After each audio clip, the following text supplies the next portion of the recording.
Tiffany Parker with Parker Staging. Welcome to my channel, Real Deal Entrepreneurship, where I give the real deal on what it's like to be an entrepreneur. In our last video, I talked about whether or not to scale your business and some tips that you might want to think about in deciding whether you will grow your business or keep it the size that it is. Today, we wanted to do something a little bit different. So we will be talking, or you and I will be talking about some of the challenges you might face as an owner as you expand, or even and as a small business in delivering your product to clients. And that process typically is called logistics. In our business, we call it logistics. On any given day, I probably have 15 to 20 people in the field, contractors or employees in the field, in my warehouse, somewhere, acting on behalf of my business.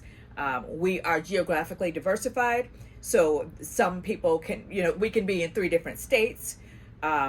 We can be doing multiple things all at one time, and they're doing it all in the name of my business. We have multiple trucks that are out serving multiple clients, and it just involves a lot of coordination. And as you can imagine, a lot of things go wrong. And just about every day something goes wrong. Some days a lot of things go wrong. But what I wanted to talk about in this video is not so much how to overcome those challenges, because those challenges are A, frequent, they are B, unpredictable.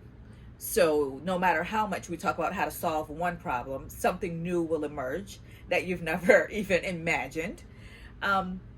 And I just think it's more useful for the audience or you guys to talk about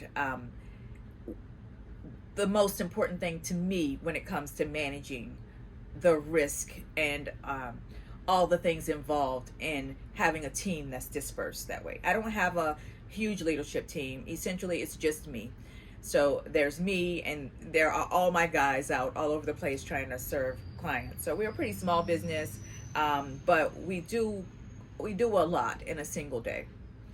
On any given day, my phone can ring and my movers will have gotten a flat tire on the side of the road, or a client will call and say that we damaged a staircase or scratched something or lost something, or I just had so many things happen. Truck that one day the guys pulled off without closing the back of the truck, and pieces of the furniture were dispersed along the highway. I mean, this is the sort of thing that happens on a daily basis. We had a guy just the other day put regular fuel in a diesel truck and just completely ruined the truck. This is the sort of thing that you have to deal with on a daily basis. But I think the key is you can't avoid that. You train your people as much as you can, and you try to have the best hiring process that you can. But ultimately, you can't be everywhere, right? So you have to trust your team to represent your best interests and to do their very best at all times. But most important for you as the owner and entrepreneur is to have the right temperament when these things happen. Anyone on my team can tell you, when they call me, no matter what it is, I'm going to respond with a pretty cool head. And I think that has helped me be able to do this business for as long as I have. There's almost nothing that the guys can call me and tell me at this point that would make me ballistic to the point where I would become irrational, right? Because I'm going to focus on what first? Solving the problem.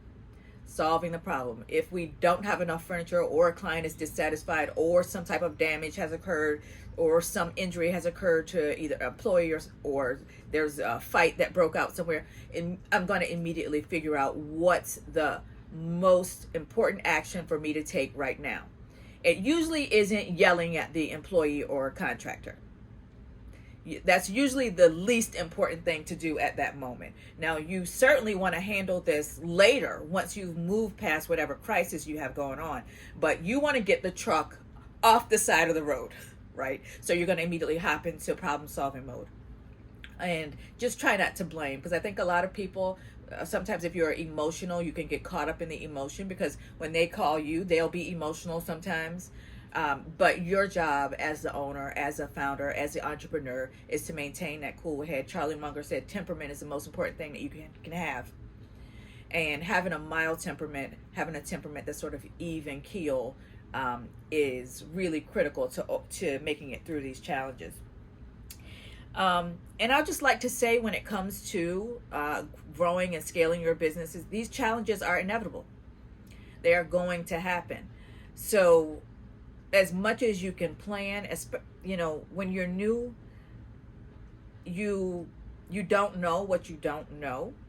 Now, when things happen, because I have been doing this for about 13 years, when things happen, it's like about 80% of them, I've seen it before. About 80% of them, I know what to do. I know how to respond. But there's about 20% of things that happen on a daily basis. Oh, this is a new one. Oh, this is a new one. I've never encountered this one before. But I respond the same, right? I respond the same. And I think in addition to this, you want to instill this in your team. Instill this in your team, that you need to have a level head, right? If a client is going ballistic, if someone's going all carrying on you, maintain a level head.